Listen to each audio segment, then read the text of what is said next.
बंधुओं, ये तो सर्व विदित है कि मेहता जी प्रयोगवादी काव्य धारा के एक सशक्त हस्ताक्षर थे। अज्ञेय जी ने अपने दूसरे सप्तक में उनकी कविताओं को स्थान दिया। अतः ये भी सर्वमान्य है और सर्वविदित है कि जो प्रगतिवाद का के बाद में जो प्रतिक्रिया स्वरूप साहित्य में जो काव्यधारा प्रस्फुटित हो रही थी, जिसको नई कविता कहा गया, प्रयोगवादी कविता कही गई, और उसमें कवियों ने जो कुछ लिख सकते थे, सार्थक और अनर्गल जो कुछ लिखते थे, सब उन्होंने लिखा। उसमें ये भी लिखा कि मूत्र सिंचित मृतिका के वृत्त में 3 टांगों पर खड़ा नृत्यग्रीव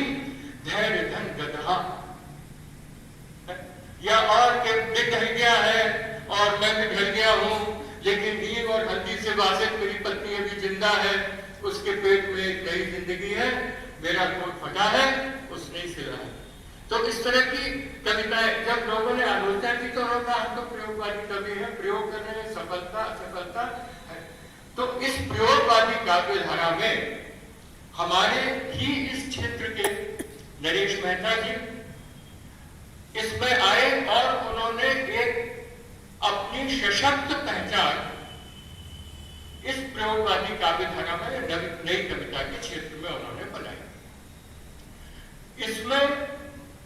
सबसे बड़ी बात, आप उनकी कविताओं को भी देखेंगे, संस्कृत निष्ठ हिंदी, साथ ही साथ प्रकृति का वर्णन अगर कर रहे हैं तो प्रकृति के मानवीकृत रूप, नए नए उपमान के ऊपर से सूर्योदय हो रहा है और उसके बाद में किरणें आ रही है, वो धेनुओं की तरह से आ रही है, और उनको तेज दौड़ने से मुंह से जो झाग निकल रहा है वो उस समय सूर्योदय के समय आकाश में उड़ते हुए बादलों के छोटे छोटे धब्बे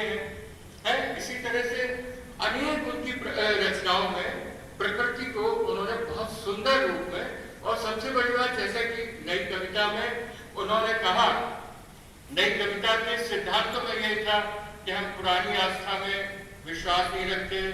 हम काव्य शास्त्र में, चाहे वो पश्चिमी काव्य शास्त्र चाहे भारतीय काव्य शास्त्र, इसके सिद्धांतों में हमारा कोई विश्वास नहीं, पुरानी धार्मिक परंपराओं के हम सख्त विरोधी, हम नहीं मानते। तो ऐसी उन चीजों में उन्होंने थोड़ा सा और संशोधन करके नए उपमान, नई कविता की एक बड़ी विशेषता है। उस समय कितने नए नए उपमान आ रहे थे, प्यार का बंद फ्यूज हो गया, ऑपरेशन थिएटर सी शान,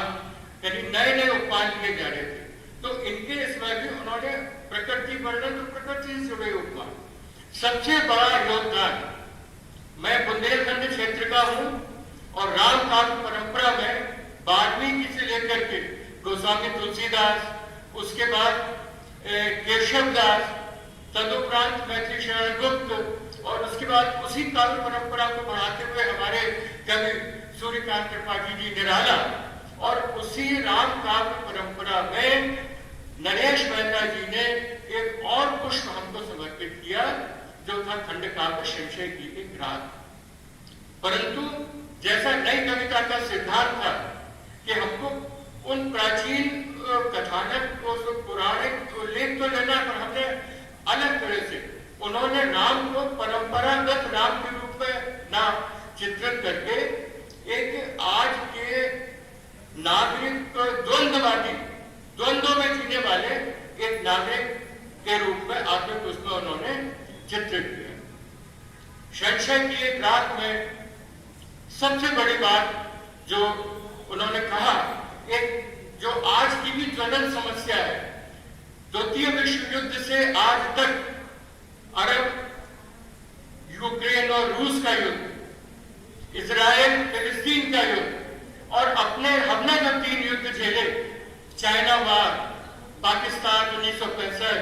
पाकिस्तान 1971, पाकिस्तान 1999, तो ये देखा कि युद्ध क्या कोई निदान हो सकता है समस्या का। और अपने इस छोटे से प्रबंध काव्य के माध्यम से उन्होंने कहा कि मन तो उनका ये था कि युद्ध समस्या का निदान नहीं है, राम बिल्कुल तैयारियों में अगले दिन युद्ध होना है, रामेश्वरम में सेतु बंधु बन गया है, परंतु उनमें यही संशय हो रहा है कि मैं अगर कल लड़ूंगा, कल अगर युद्ध करता हूं, तो लोग सोचेंगे कि अपनी व्यक्तिगत समस्या के लिए, अपने व्यक्तिगत कार्य के लिए कितने निरीह लोगों की हत्या हो गई, कितने लोगों को प्राण त्यागना पड़ा। इस समस्या में वो ग्रस्त है और वो सोच रहे हैं कि मैं युद्ध के अलावा कोई शांतिपूर्ण समाधान है। परंतु बाद में राम को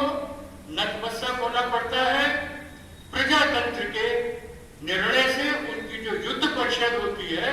वो उन्हें निर्णय देती है कि नहीं, युद्ध आपके लिए अनिवार्य है। तो इस तरह से राम काव्य परंपरा में भी नरेश मेहता जी ने एक और प्रश्न जोड़ा जो आगे निरंतर बढ़ती जा रही है। आप सबने बहुत सुंदर संस्मरण जीवन से जुड़े उनके संस्मरण सुनाए। आप सबको बहुत ही आप सौभाग्यशाली हैं और चूंकि समय बहुत कम है, संक्षेप में